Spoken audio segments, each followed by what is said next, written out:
I gotta fly solo the Yeah, next sorry, two. man. So Oh, I You got know responsibilities. responsibilities. Unfortunately, kids. All right. We won't mention what Taylor Honeycutt says about those kids. We should not. No.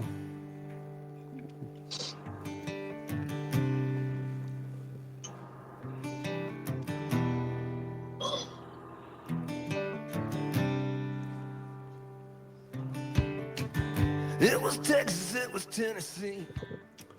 Howdy, folks. Welcome in.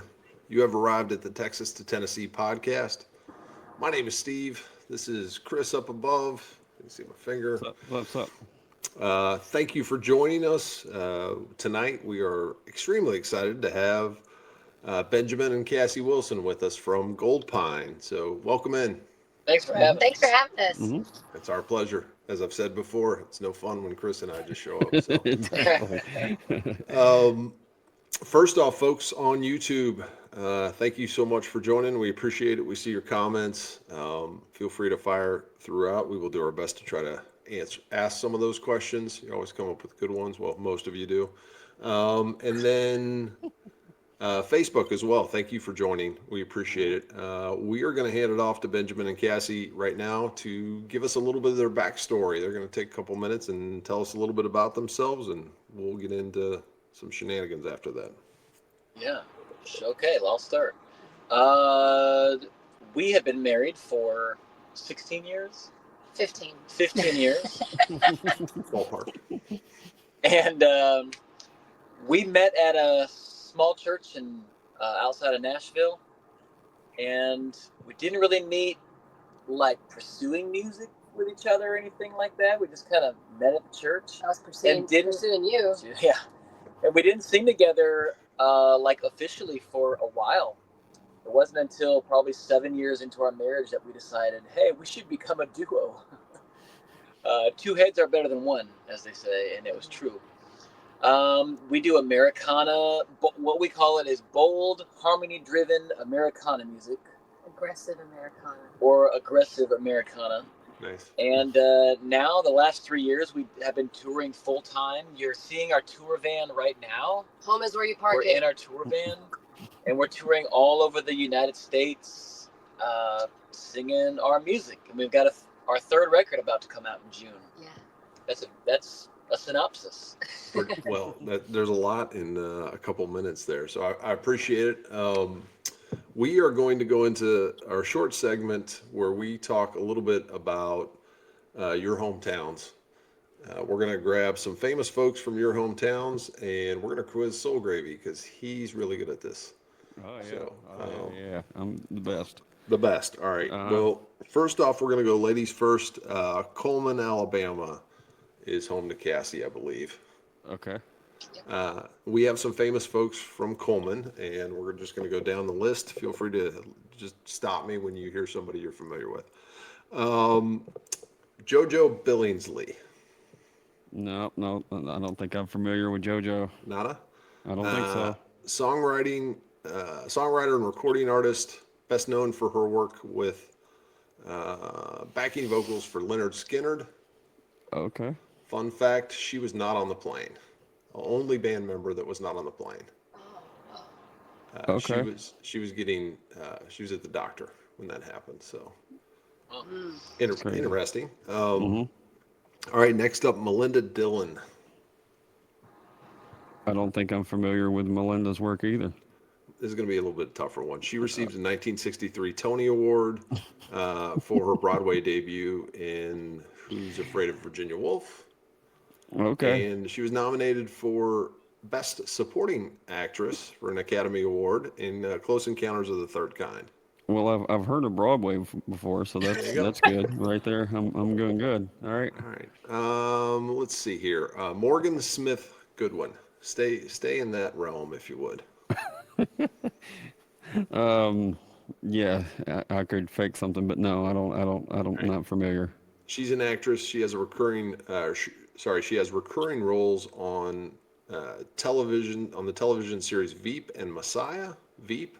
Maybe you've seen that with what's her face from Julia Louise-Dreyfus from Seinfeld. She has that Veep show. Okay. Anyway, all right, I'm she's familiar on with that. her.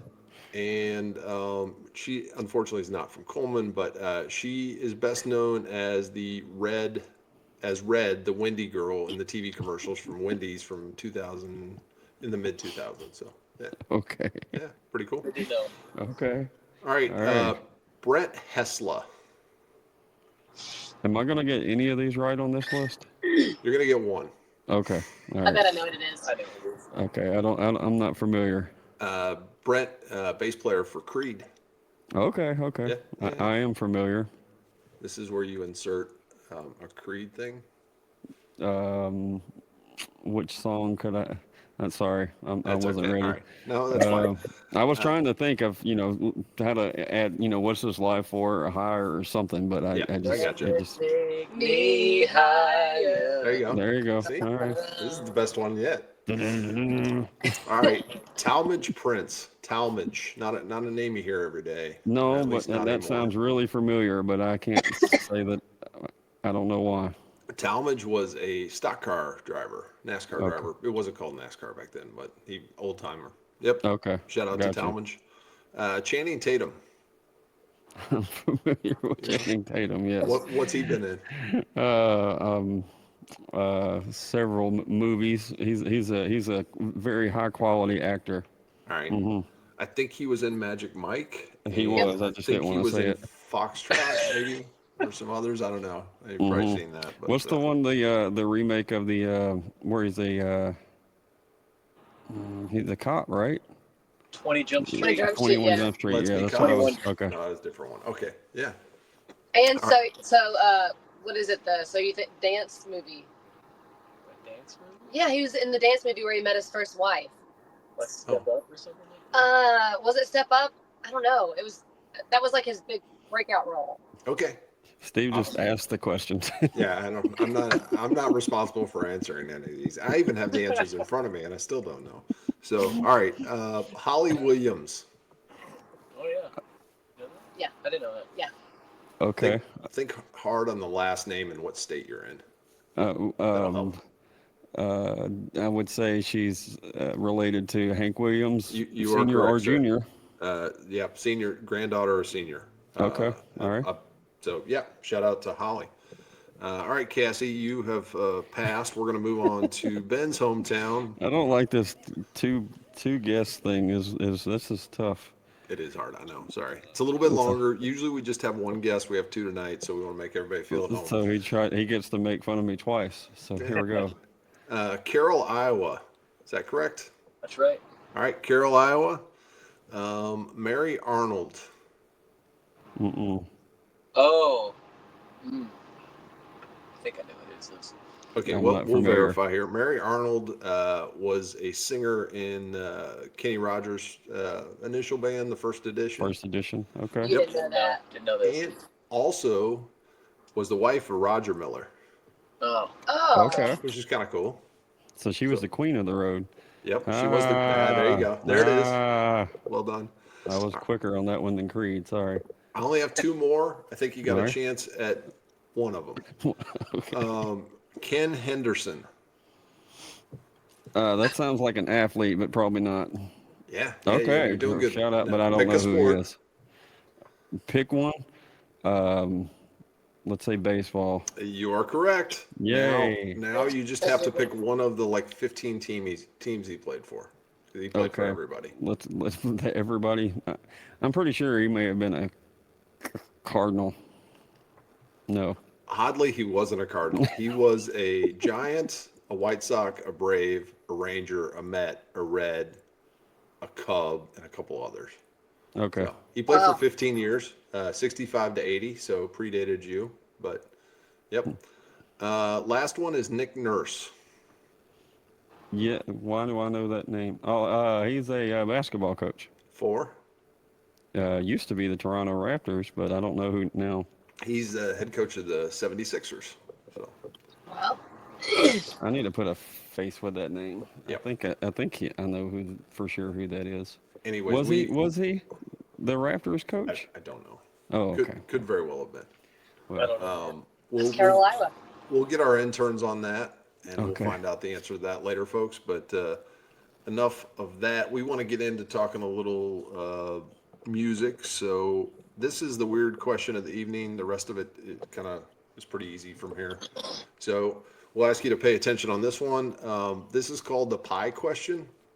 We're going to hand you a musical pie, and we want you to divide it up into 4 sections. Those 4 sections are songwriting, recording, performing, and then everything else that goes into running your individual business that isn't necessarily one of those other 3 categories. So I guess the question for each of you is, where do you naturally gravitate in terms of those 4 sections? Is there one area where you go, okay, that's my jam, this is what I enjoy doing the most? Yeah, performing. For me, 100% performing. Like, that's what I enjoy the most. And unfortunately, that's what you do the least amount of. Right. Right. I feel like I'm kind of a hybrid. Okay. I gravitate towards songwriting at some points, love it, feel at home there, but then I love performing, feel at home there, and then the business stuff, which probably falls under the catch-all category. Yes. I mean, I feel like I've kind of made myself a home there. And recording, I went to recording audio production school, so I have to say all 4. I don't feel like I'm out of place on any of them. No, that's fair. I mean, I can't tell you how many people we talk to that definitely fall into one category, because this is one of the few questions we ask of everybody. But folks tend to gravitate towards one specific area, and then they go, you know what, I've learned to be like this area more, or be more proficient, or enjoy performing, or whatever. Because, there's some songwriters that, perform because they need a home for their songs, I mean, there's all kinds of different reasons, but Yeah. so And that was all out of necessity too. Like, if you have your own business, you have to be everything and wear all the hats. And so, man, by necessity, we had to like make a home for ourselves in all of those places and learn to enjoy it in a way. right, for sure. Cassie, let me, if I can, ask you a little bit about the performing thing. Did you have that bug from the get-go? Did you know that, like, hey, I did this and now I know this is kind of where I want to be, or was it something that you developed into? I mean, ever since I started doing music, the performing part is what I just naturally shined at. So because I feel like I am an entertainer, and that I feel most at home when I'm on stage behind a microphone, because I don't know, it's just like I feel like I just come alive there. It's where my gifts are, it's where I shine, and I just love being with the audience and being able to connect with the audience. I feed off of the audience a lot, and so I have to really, you know, not every show is gonna just, be the best, and they're not gonna think all my jokes are funny, and they're not gonna think, and so I can have to relate. make sure. I mean, most of them do, but sometimes it's just an off night, and so I have to just make sure that I don't let that overcome, and then me kind of sink down. I have to make sure I don't only get my energy from them, but a big part of it is just feeding off of the audience. And there's not a show that's better that at the end of the night, Ben will be like, "How'd you feel about the show?" I'm like, "Man, I feel so good. They thought I was so funny, and they laughed at everything, and I felt like they were eating out of my hands." That's how you judge the show, by how funny. And then he was like, and I was like, "Yeah, I mean, I think we sang good too." Secondary. Well, I do have a little follow-up question, because I mean, your vocals are super impressive, and I'm sure I'm not the first person to tell you that, but it's always nice to hear that, I'm sure. But is there anything that you do maybe behind the scenes that we might not see in terms of keeping your voice in good shape, or any little tricks that you use, or anything that we might find interesting? I mean, something you might find interesting is at 23, I developed 2 cysts in my left vocal cord, and I had to have surgery. And so I had to like relearn how to speak and relearn how to sing. And so from that, now I always warm up. So like we do these really annoying, weird warm ups before every show. And They're like, ma, ma, ma, ma, ma, ma, ma, ma, ma, ma. You go all the way up to as high as you can go. Right. I wasn't going to show you. And then you do the most annoying sound. And you go all the way down. That's our warm ups. Okay. That's So cool. that's what we do. And I drink a lot of water. And Okay. I try to sleep 8 hours. But the trick is warming your voice up because it's a tool. And I didn't know that when I was younger. And I didn't treat it good. And so it backfired on me. Cassie, did you notice any difference? I don't know if differences or changes from like prior to the surgery to afterwards, and kind of how you 100%. So the doctor at I had surgery at Vanderbilt, and they said, your voice may sound different. And I was like, okay. So after, when you have vocal surgery, you can't have stitches in your throat. So it just has to naturally heal. So you can't speak or talk for like weeks. And then you can only do it so many times a day. And if you really knew me, you'd be like, there's no way that you were able to do that. But I did it. You had to wear like a little pin that says I'm on vocal rest, and you have to write down stuff. But I'm very expressive with my face, so you can know what I'm trying to say without me talking. Ben knows. Ben knows. Yeah, no. So after my surgery, it sounded, and it sounds like maybe I have been a smoker my entire life, and like it's just like it was raspier, it was grittier, and I was so grateful that all of that happened, because before my surgery, all I was trying to do was be like somebody else. And I just was trying to be like Martina McBride and Mariah Carey. And I just tried to like mimic these singers. But then when my voice was different, I was like, I leaned into that characteristic, like the character that my voice had, the grittiness. And I learned my sweet spots. And I learned my own sound instead of trying to be like everybody else, which they were great influences to me, but I was able to find my voice. And I wouldn't have found it if I wouldn't have lost it. Yeah, there is definitely I'm sure there's a different word for it, but there's like a little sizzle in your voice. And I really I gravitate to that.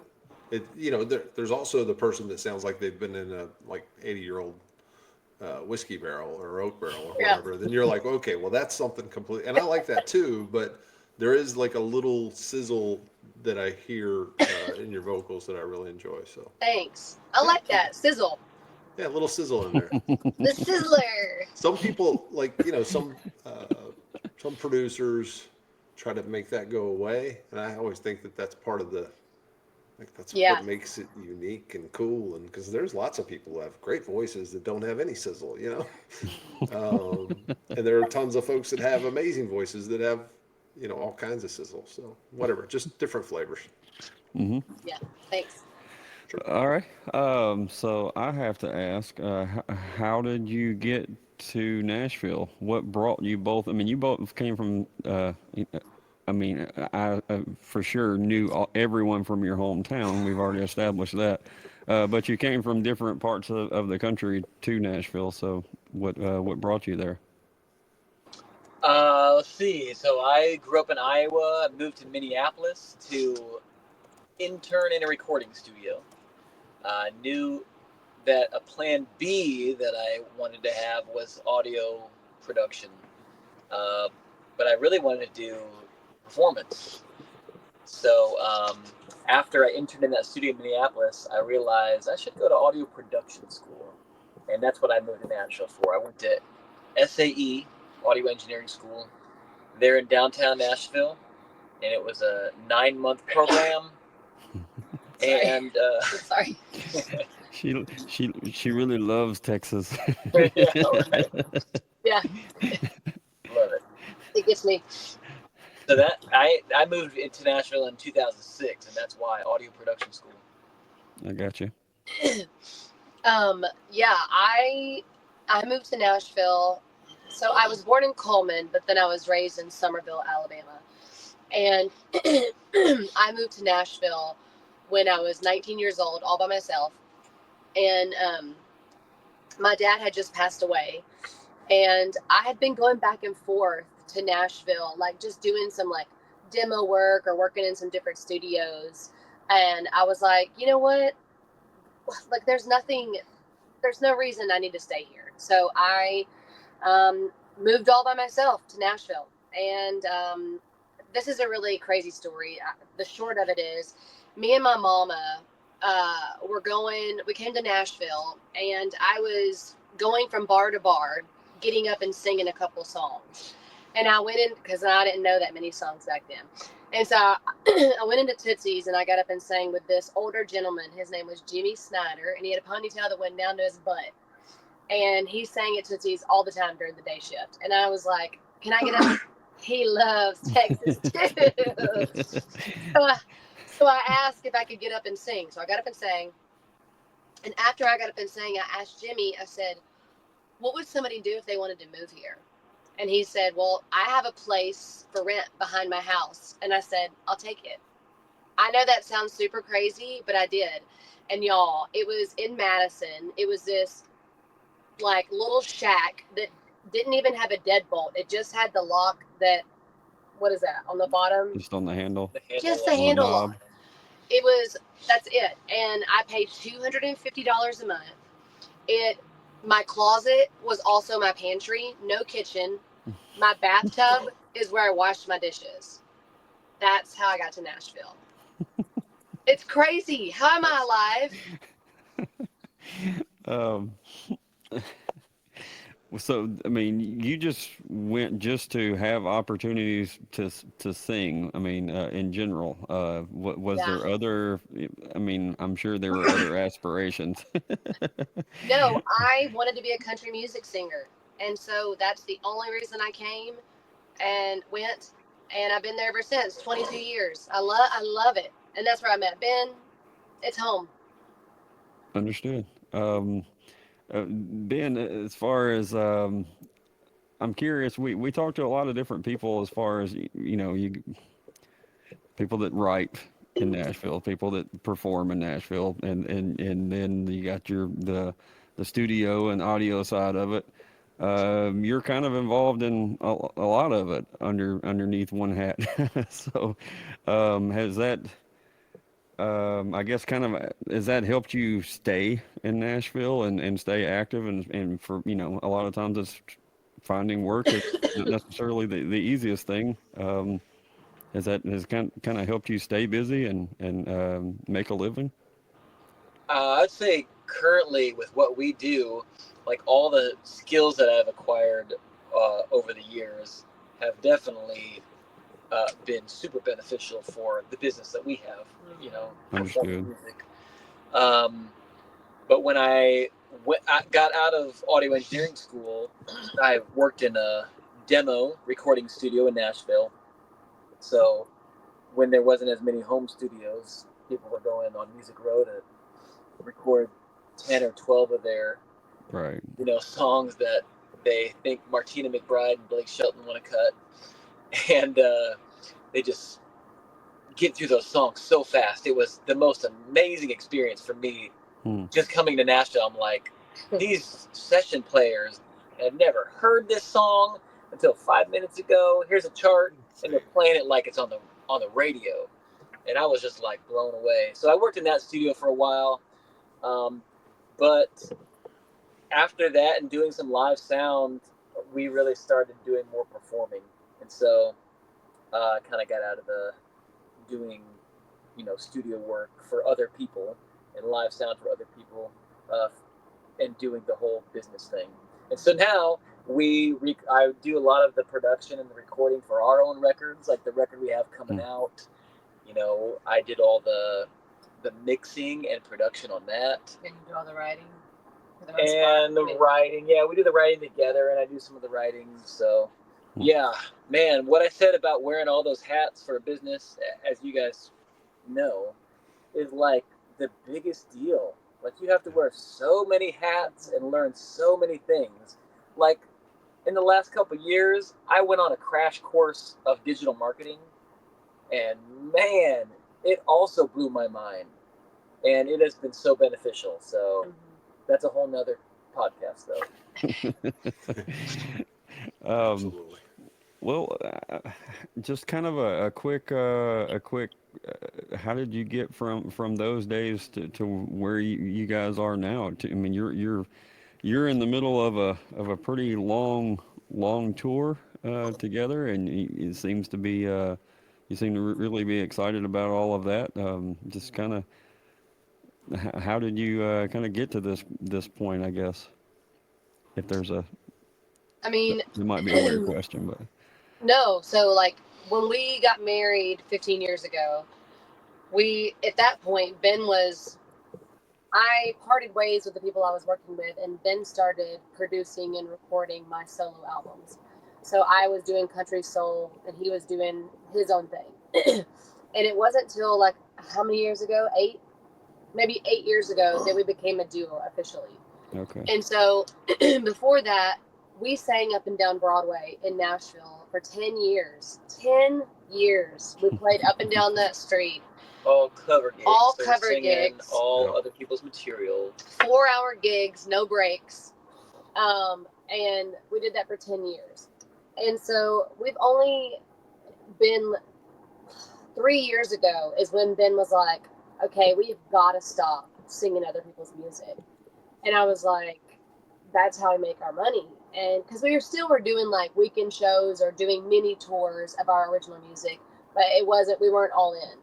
Right. And so when we decided to go all in and to quit downtown, quit that easy money, and to doing our own art, it was a big transition. And honestly, I can say I was really hesitant and resistant, and I fought it because I knew we could just go downtown and make a ton of money and then just drive 10 minutes home. But we weren't getting to do our art, our original music. I mean, we were singing originals throughout the set, but not many.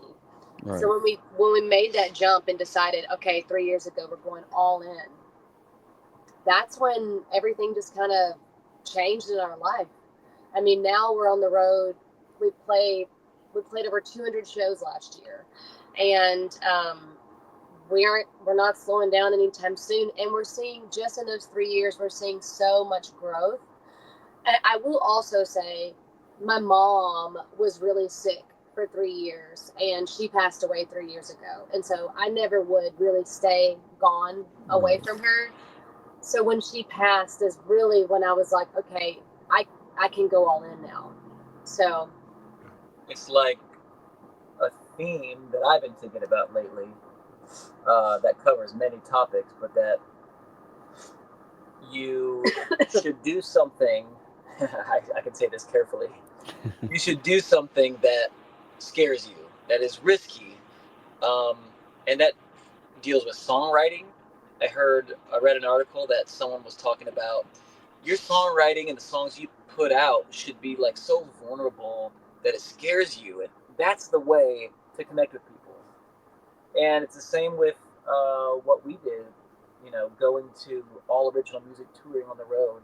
It was a scary, risky thing, but I feel like sometimes you don't get anywhere if you just stay in your comfort zone. no, you don't grow.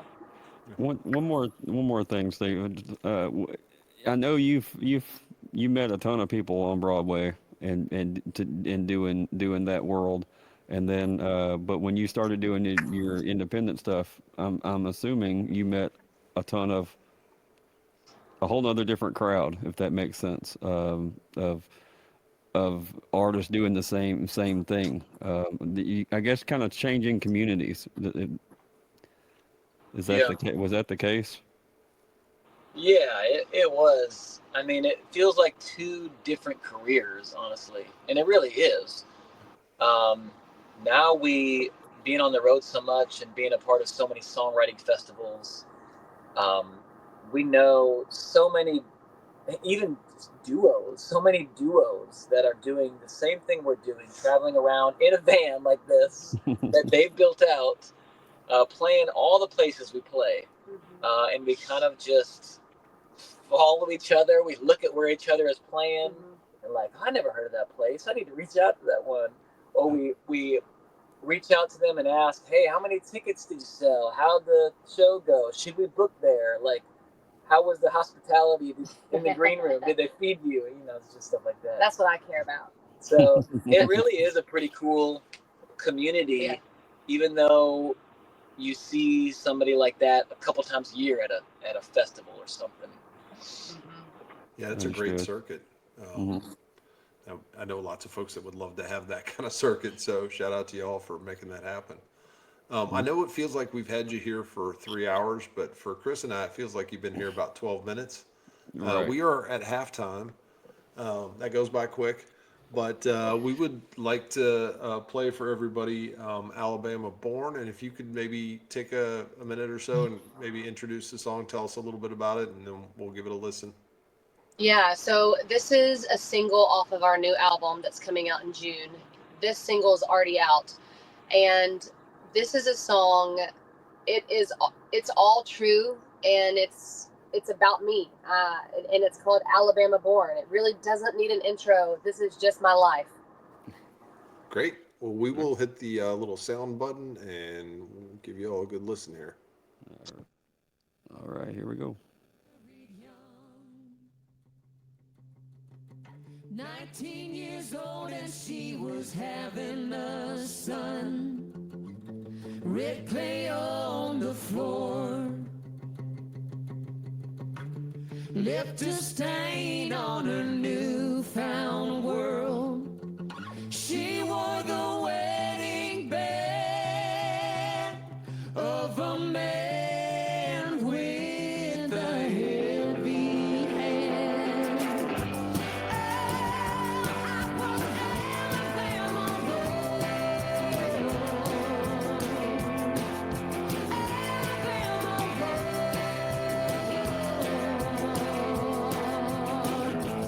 First string quarterback,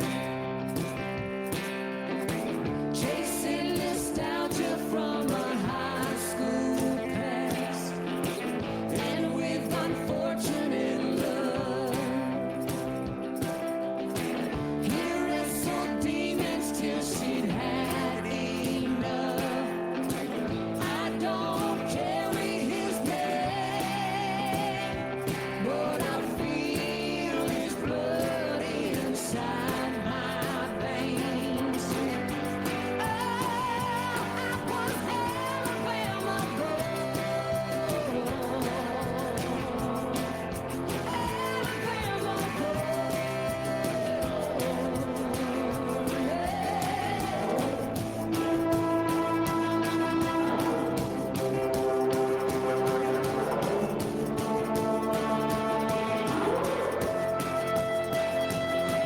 By the time I was 19,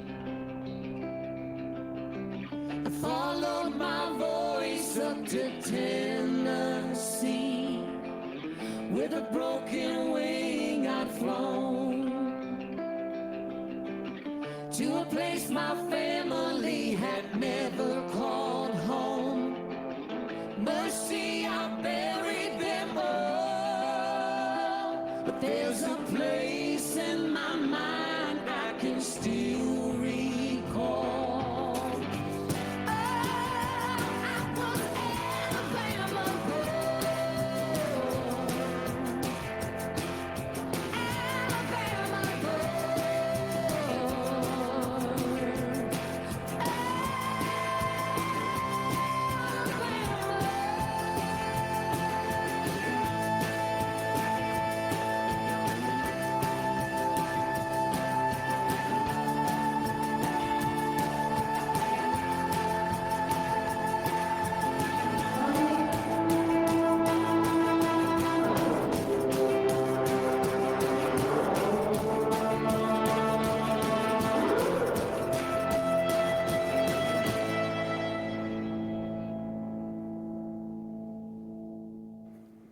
Yeah, man. Alrighty, talking about being vulnerable. That's right. Yeah, what a song. Amazing. Thank you. Thanks. Yeah, great stuff. I guess I get to ask questions now. Oh yeah. Are Sorry. you cool? All right. Yes. All right. I So try to be. most people don't know I am I think number 11 or number 12 fan on the Radney Foster list. Huge Radney Foster fan. Anyway, uh, can you tell us how that came about? Yeah. So we have the same booking agent as Radney. Nice. And when our booking agency signed us a couple of years ago, I remember in the meeting when it happened, they said, Radney Foster is on our roster. And he said, just weird saying Foster and roster. But they said, we think that you guys would be a really good fit with Radney. And I was like, yes, you are right. And so 3 years ago was our first show that we played with Radney in Texas, and we opened for him at the Levitt Pavilion. And so that was just like the first time we had ever met. And then we did a couple more shows. We did some more shows with him, and his wife said, I think that you guys would sound really good if like you opened for Radney and then you joined Radney as a trio and Sure. did some shows. And I was like, yes, Also, please. Yes. Like, are you kidding me? And so we got to do that. And then we became like friends with him, and which is crazy because growing up, being a Radney fan too, watching him on CMT, GAC, just loving his work, his voice, Sure. like never in a million years did I think that I would be singing with him, opening for him. Every time he texts me, I like pick up my phone and I go, Radney Foster's texting me. Like, I'm just a loser. Yeah. I'm a loser. I'm sorry. No, we all do that. Steve does the same thing when I do. text him. And he doesn't even text me. So, yeah, So, it's weird. so then, I love that. So then, I mean, of course, in my heart, it was always a dream. I'm thinking, do you think we could ever write with him? And then it happened. And so we wrote together. And what's really crazy is we completely finished writing and recording the entire album that's coming out in June. But we had this writing appointment scheduled with Radney. And it was 2 days before we left to go on a 3-month tour. And so Ben was like, well, just in case we get something, I'm gonna leave that option open to put that song on there. So if it happens, it happens. Right. So we go to Radney's house and I have an idea, Radney has an idea, and they line up. We write the song in one sitting. We go home, Ben goes into our studio, Ben lays down the song, he does all the tracking. I go in, I lay down my vocal. We leave and go on the road the next 2 days later. He sends it to Radney. Radney and Jack, his son, go into his studio. Radney lays down his vocal, guitar, B3, and then it just happened, and it made the album. Oh, that's amazing. And I love it, and it ended up being a duet, which never in a million years did I think I'd be singing a duet with Radney. But when the idea that it came to be a duet, I was like, bye, Ben. Well, it's Radney Foster. I mean, Yeah, exactly. I get it, right? Well, please tell Radney that we Yeah. are holding a space for him here whenever Exactly. he decides he wants to join. So, Okay. Speaking of people you've ran across out on your journey, the person that kind of linked our names together, Mr. JD Graham. JD. I have to talk about JD. It's not terribly often that artists start referring other artists to podcasts. So we really do appreciate JD, and he was one of the coolest. We never talked to him or anything or had a conversation before he came on the pod, and he was one of the coolest then and has continued to be even after the pod. So shout out to JD. How did y'all done several did a show together for sure, right?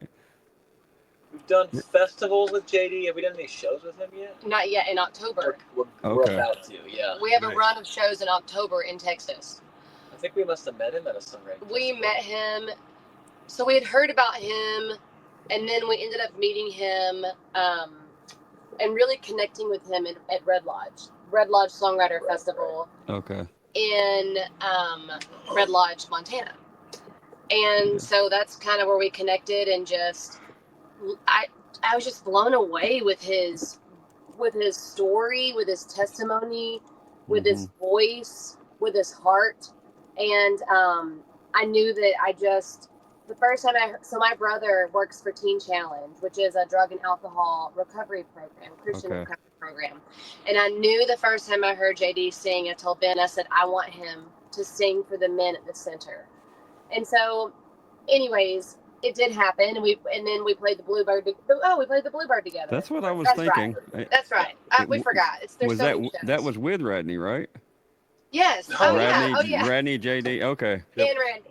Yes. So we put that round together, and JD came down, and we got to go to Teen Challenge, and JD got to sing for the men there. And to be able to have somebody like JD that has walked and lived their life speak to them was the biggest influence that there could ever be. And so, anyways, JD's our buddy. He's also our brother. Like he's like a brother from another mother.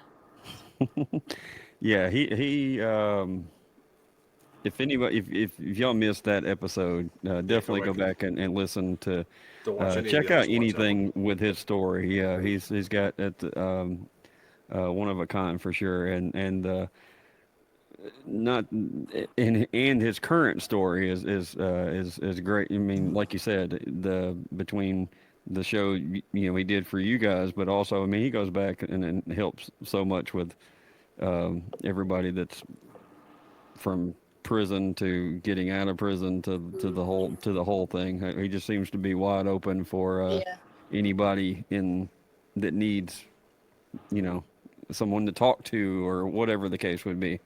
So amazing. You don't meet a whole lot of folks like that, so that's really cool to put himself out there. Yeah. The other thing, okay, enough about that guy.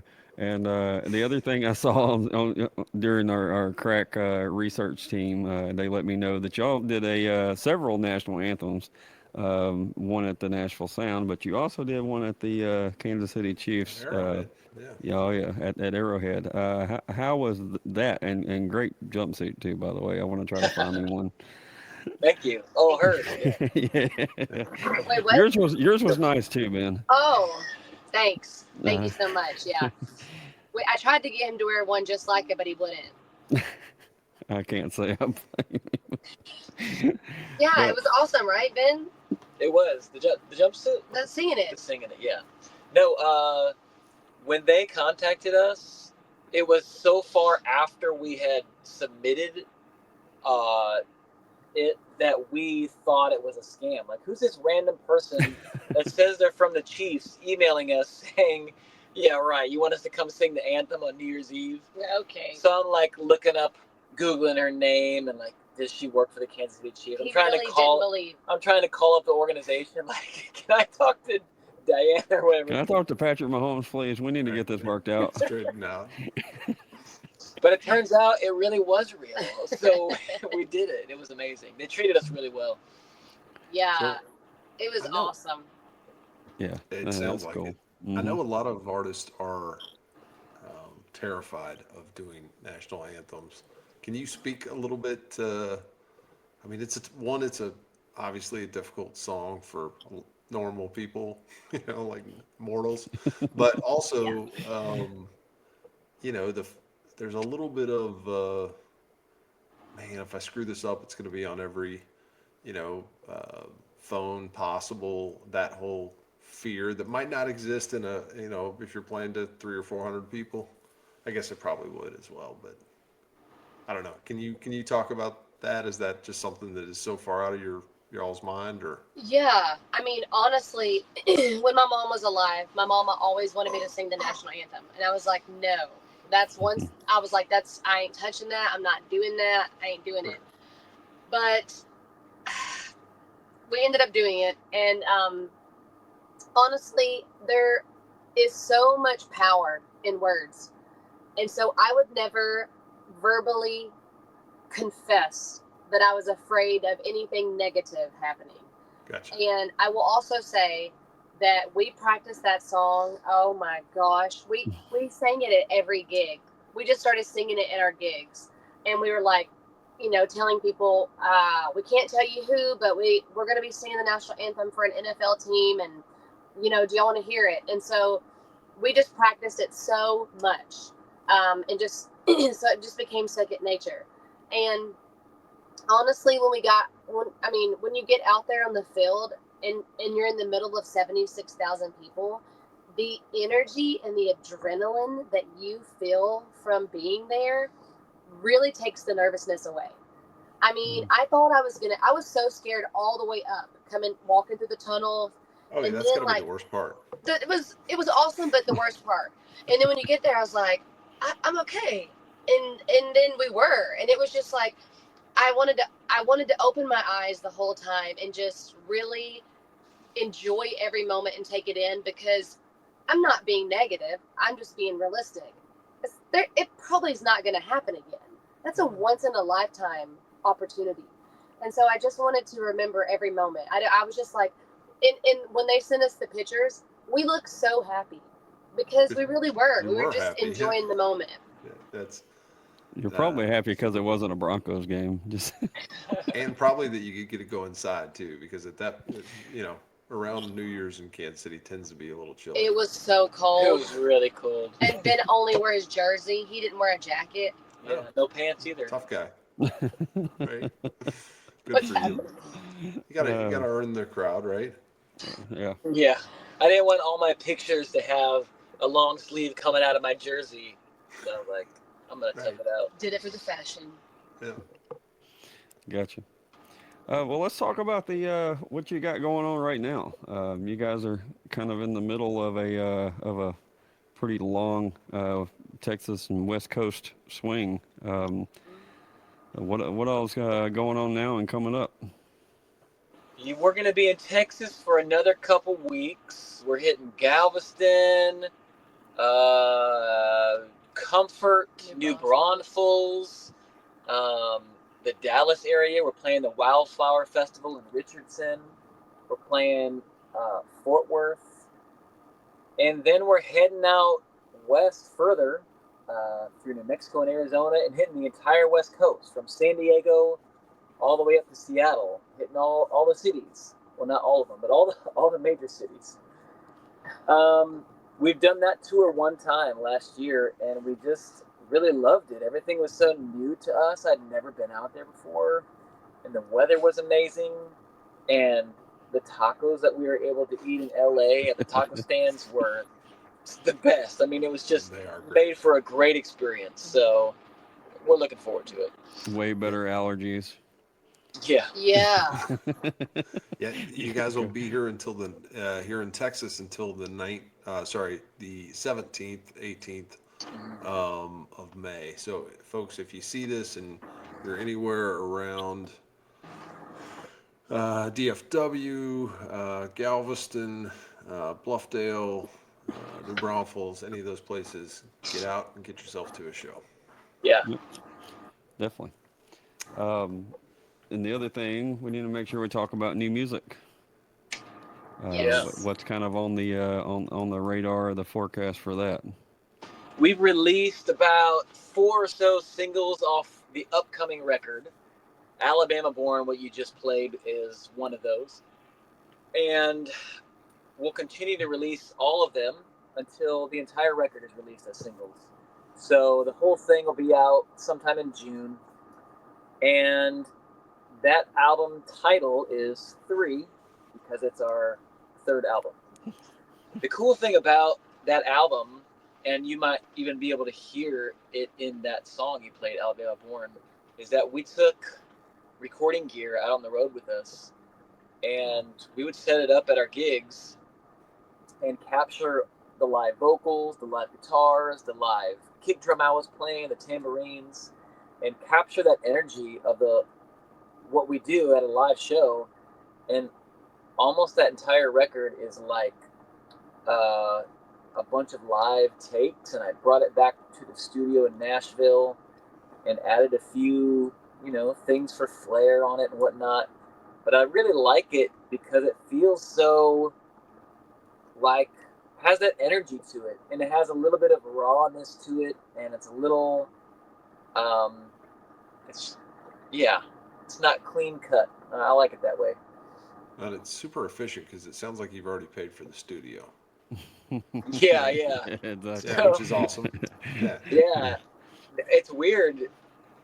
So many, and I people have done it this way for years, but they go off of tour, spend a bunch of money to go into a studio, into a foreign environment that's not normal to them, and expected to sing their best vocals and have their best performance. And I was just like, why not try to capture some of this live? Live is what we do. The energy is there. And I really like how it turned out. Well, we're excited. We'll be looking forward to it. And So we did have somebody ask about the Ron asked about the suitcase player. Did you see that? Suitcase kicked around. Ron, Yeah, yes. yeah. He asked, where'd you pick that thing up at? Yeah, so well, if anybody's I see. been to our live shows, you know that I play a suitcase as a kick drum. And it's a suitcase that I picked up at a thrift store like a decade ago. And it's pink. And it's got a kick pedal attached to it, and that's literally what it is. There's no drum inside or nothing. It's just a suitcase and a mic on it. And I use that on all the recordings and live, and it's cost me about $7. do you take the buckles off? What's that? Or do you leave the buckles on, or because I assume the suitcase is it older style suitcase? It's an older style suitcase that has the latches. The latches are still on it. Okay. Yeah. Interesting. Yeah. That's super cool. Never thought of even doing that. Do you I guess do you record and everything with that suitcase so that you can keep it as close to studio to live as you know as you can, or is that just does that make sense as far as just trying to keep it feasible, where you can actually play it and not just studio work? That was part of the impetus behind bringing the recording gear out on the road. Gotcha. I didn't want people to listen to the record and then see us live and be like, this is like two different things. Right. And we've done what I feel like is that thing before.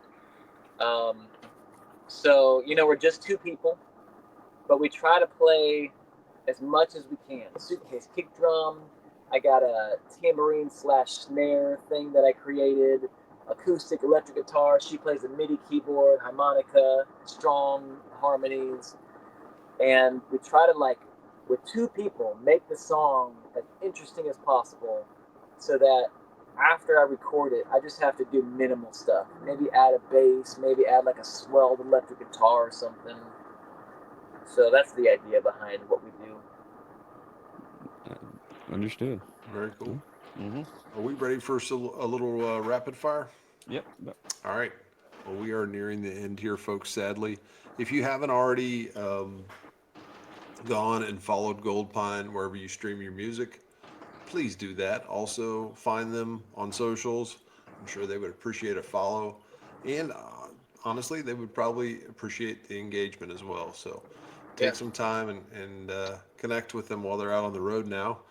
All right, here's the rapid fire. Y'all look pretty young, so this may work or not. We'll see.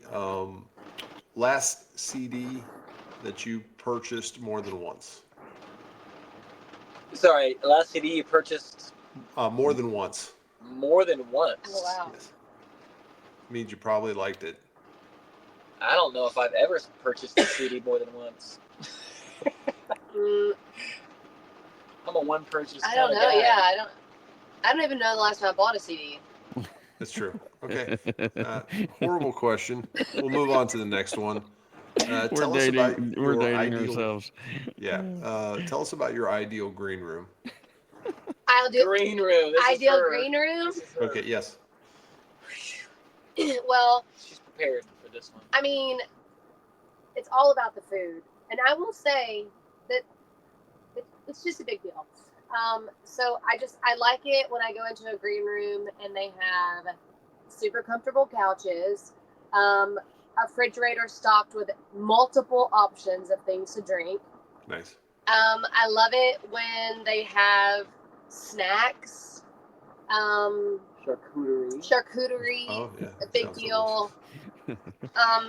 I mean, if they're really going above and beyond, I like Prosecco Rosé. And sometimes when that happens, I'm like, wow, they really did the job tonight. delicious. Um, I love being pampered and spoiled in a green room. I love it when they have chips and salsa and hummus. I could go on and on. I just love it all. What about Just you, think Ben? food of Texas, by the way. This is how she will judge a show. I will straight judge Number you. one, by how funny people think she was. And number two, Did you? how good was their hospitality in the green room? Yeah. Yeah. Well, I know this was Cassie's question, Ben, but is there anything that you like in a green room?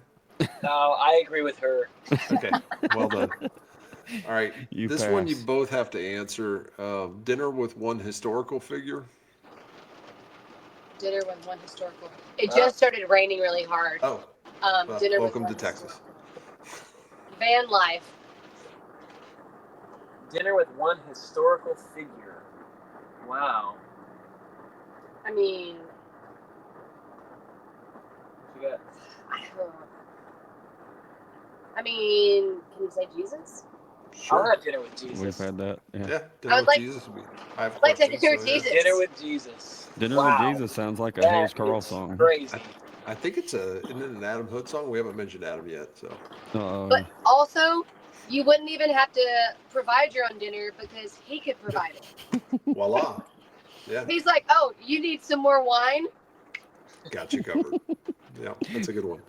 All right, next question is bucket list venues. What are some places, one or two places that maybe you would say, yeah, that's a place we definitely have to play? I mean, if while we're dreaming, the That's- Ryman. Okay. The Ryman. Yep, Ryman. Yeah. Your ramen's cool. Red Rocks, I guess. Yeah. Also a good one, yes. I'm Two sure winners those there. are probably mentioned most times, but Yeah. classic. Well, be surprised. So we've been lucky enough to have some folks that have played those, so those get checked off, and we're right, like, wow, right.